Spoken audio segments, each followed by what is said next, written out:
To say it's been tough to find someone to tow our RV is an understatement. What a mess. Lord knows that we want it finished. It doesn't seem like anyone is willing to take on the challenge. The towing guy just sent us a message canceling. You know, worst case scenario is that we have to sell our RV. I don't know what we're gonna do. If we can't get our fifth wheel up here, then what are we gonna do? I really don't like this part. I'm gonna go read some inspirational quotes on Instagram. But we're gonna keep on trying because there's no plan B. All right, today I'm switching gears a bit. I'm gonna take this chainsaw apart. I just picked it up because I need to chop that tree that's down in the back part of the lot. So, some two-stroke engine disassembly.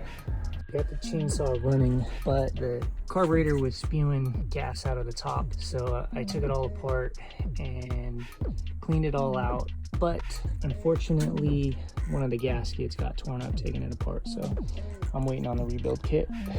So I'm gonna switch to this. Metal for the trailer still being cut. So I'm gonna go ahead and fab up the copper bus bars to link each of the batteries together to put them in series.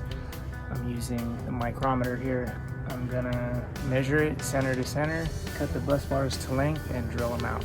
I just cut and drilled these 3 bus bars, and now I'm going to use 3/4 inch heat shrink and the mini torch to insulate them, and then I'll show them installed on the battery. All right, so here you can see across this battery is 12 volts, and then I jump from here to here with the bus bar, and then I jump from here, this positive to negative, and this positive to negative here. All right, so I'm going, this is 12 volts, attaching it to this battery, 24 volts, and attaching it to this battery, stepping up 36 volts, attaching it to this battery, stepping it up to 48 volts. And with voltage across here, these terminals, you see 53 volts. So 14 volts nominal. Okay, today I picked up some metal, some angle, and some other tubing and some flat stock over there to begin to brace this and box in the trailer, the C-channel, to make it boxed. All right, I cut out the flat stock along the trailer, and these flat stock pieces are going to go and box in the frame like that.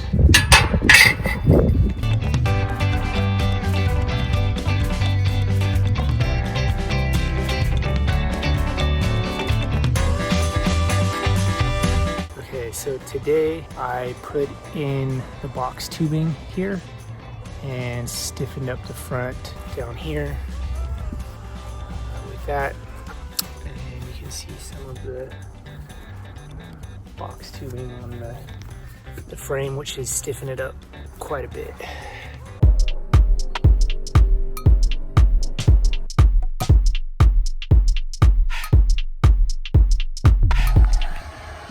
All right, I just use these clamps to hold it at the right height while I get ready to weld it.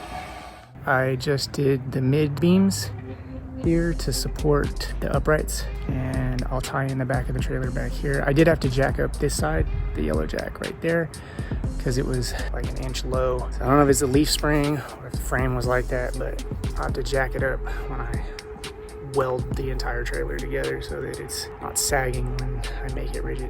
I'm gonna take the box out now because I need to grind the paint down and put the frame stiffeners up on the front of the tongue. I finished framing out the back, the front, and boxed out the frame all the way up to the tongue here. Yep, it's getting close.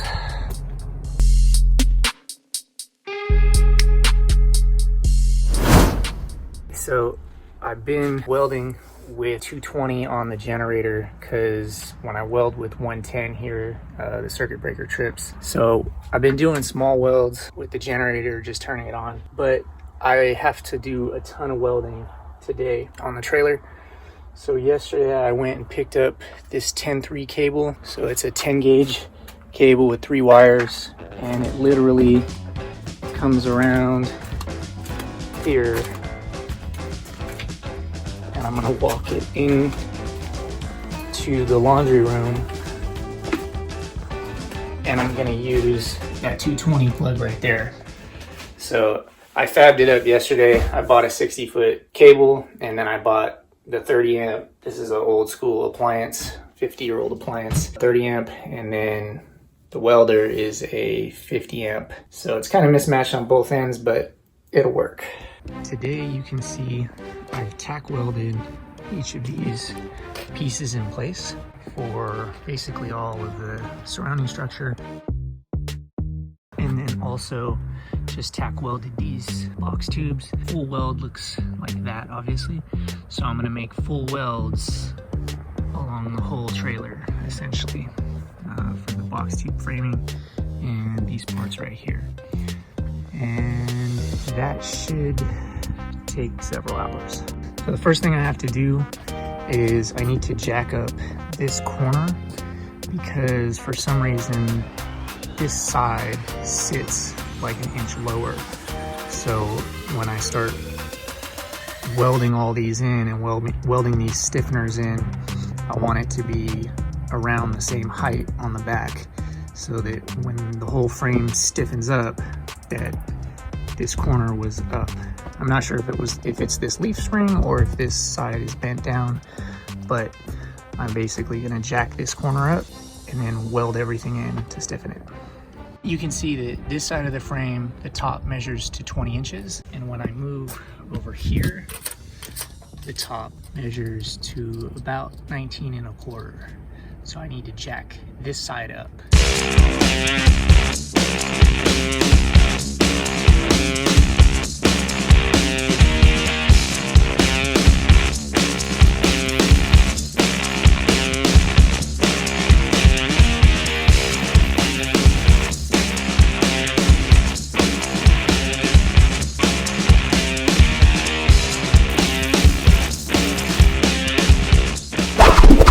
Okay, I forgot to film today, but I painted the rest of the trailer, put the box back on.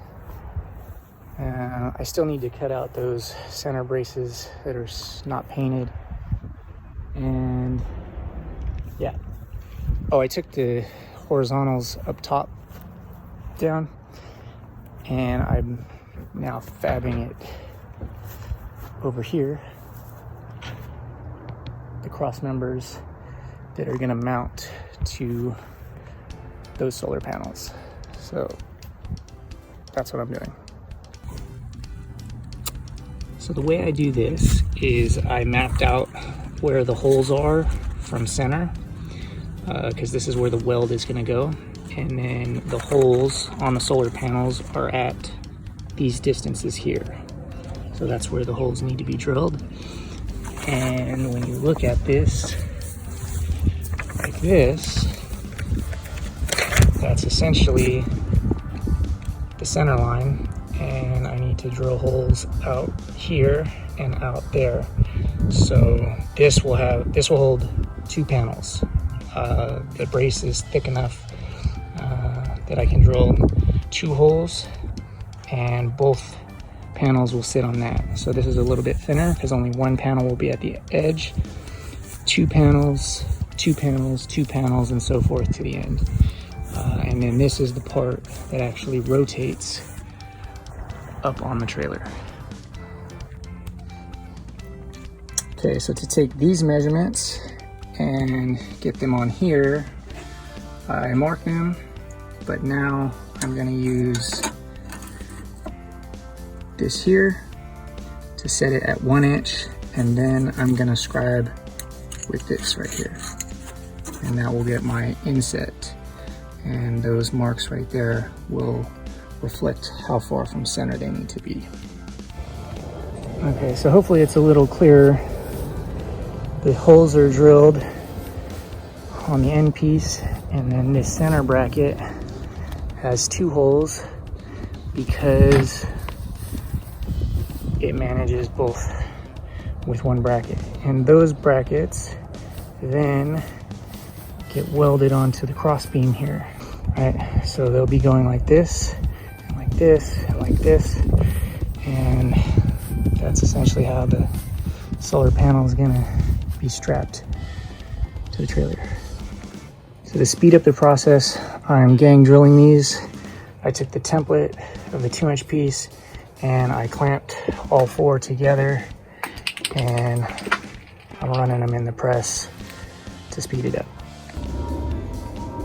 All right, I just cut out this garbage. It was a terrible repair for the cross beam, and this angle iron was super rusty. You can see the old bracket locations right there, there, there, and there. And this cross beam used to go here, so I'll probably replace that. Look at this repair. This is just a cluster. They got this angle welded to this angle and then strapped together with this strut channel bracing. What a mess.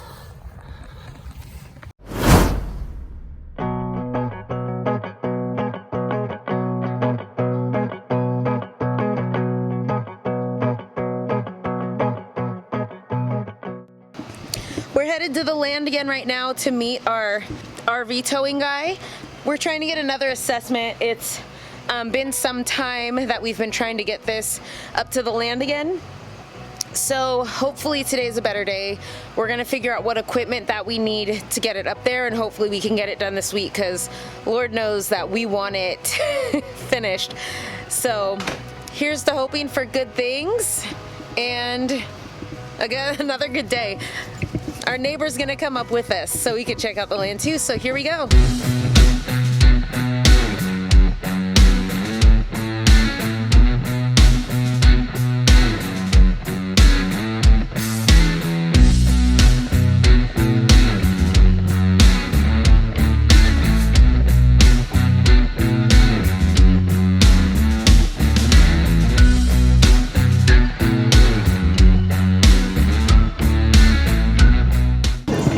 So we are almost to our land, and the towing guy just sent us a message and said, sorry, not up for the stress, canceling. So he's definitely not towing our fifth wheel. So we are a couple minutes away from our land. I'm making calls now to try to find somebody else who can tow our RV up there, because things are not looking fantastic. Wish us luck.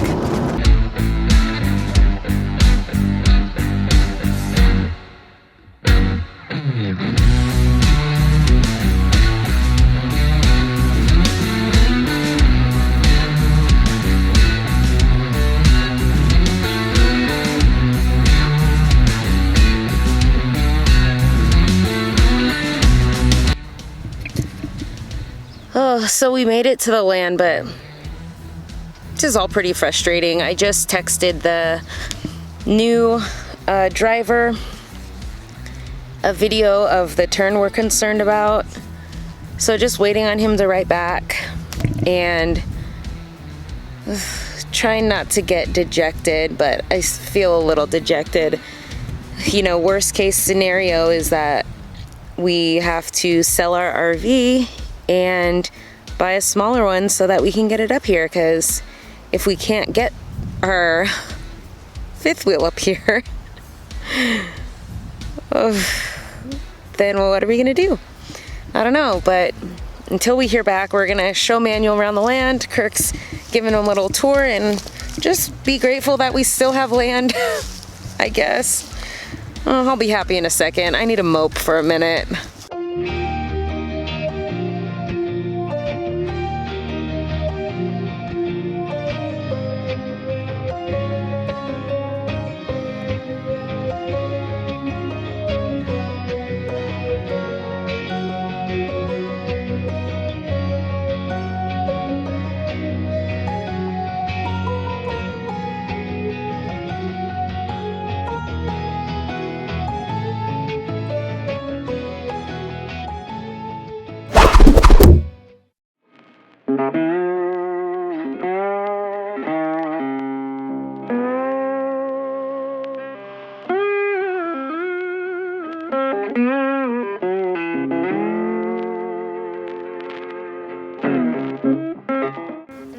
has, yeah, new tires. It's got brakes, It's lights. got brakes, lights.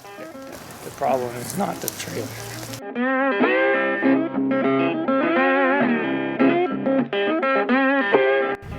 We're looking to do it in probably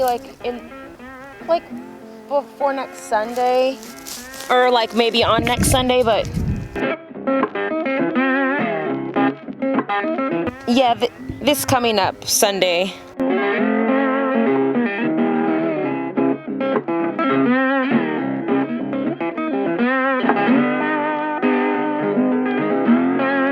There's one tricky turn, and I didn't know if you guys wanted to see a video of it, or if it mattered, or if you know, needed to see that for logistics and stuff.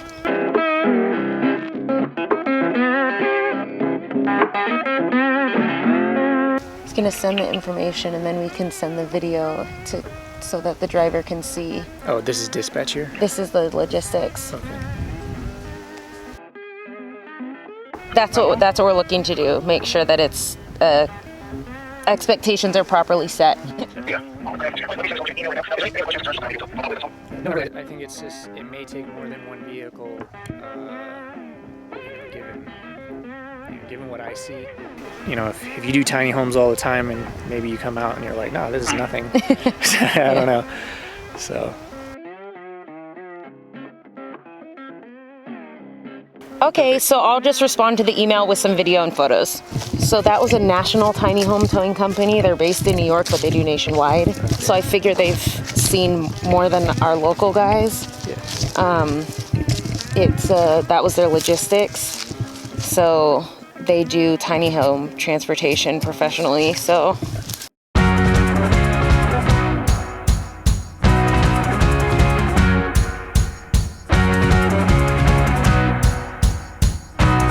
It's really not that bad. I was having nightmares about it. It was a lot worse. I saw cliffs going down and everything else.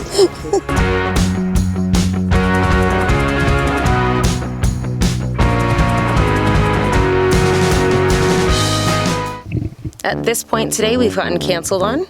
I've called 3 more drivers and a tiny house towing company.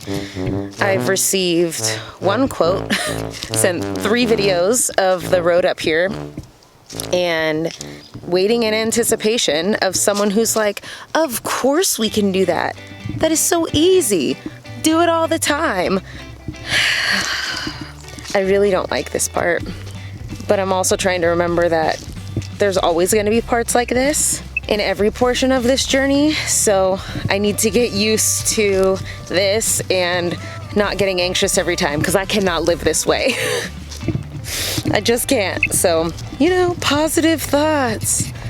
Hope for the best. Everything will be fine. I'm gonna go read some inspirational quotes on Instagram.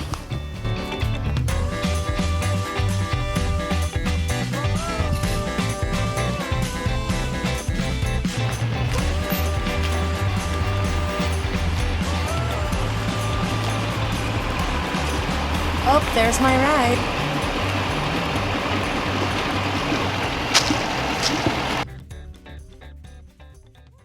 Thanks for joining us. Don't forget to like and subscribe. And join us on Patreon. Right? Try not to touch. Oh. You mean like that? Yeah, don't touch the poison oak. I just did. I'm for sure getting poison oak. Okay, this is bad. Let's slide. Hold on, let me go down and then I'll... Not that far. Hold on, let me go down. Hold on. Stopping the camera. So Kirk is going to do some practice towing. Honestly, don't know what is going on. Don't know what we're going to do.